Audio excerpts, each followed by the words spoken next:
निसर्गाचं चक्र बदललंय म्हणतात. निसर्गाच्या चक्रात वगैरे काही बदल नाही, तुमच्या मेंदूचं चक्र बदललं,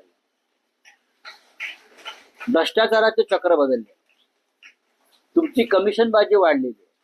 निसर्गाचे चक्र काय इकडेच बदललंय का? पाऊस काय फक्त मिसिंग लिंकलाच पडला का? पाऊस मुंबईतच पडतो, जगभरात पाऊस पडतोय.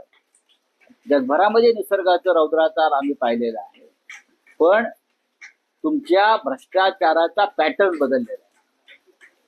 पूर्वी कदाचित लोक 10% खात असतील, आता 10% काम होतं, 90% खाता येईल.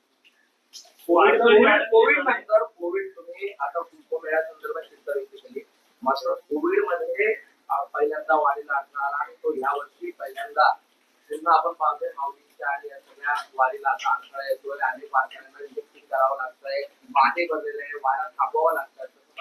नाही, ह्याच्यावरती आता सरकारलाच पूर्णपणे त्याची योजना तयार करावी लागेल. वारीमध्ये कोणते अडथळे येऊ नये.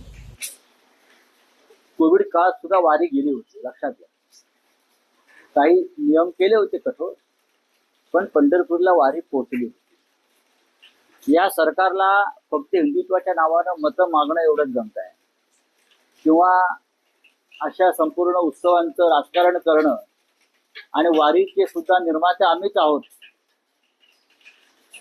विठोबा सुद्धा आम्हीच घडवला असंही सांगतील.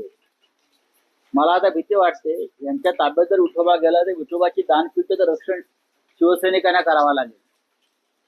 महाराष्ट्रातल्या सर्व मंदिरांची आम्हाला काळजी वाटते आता.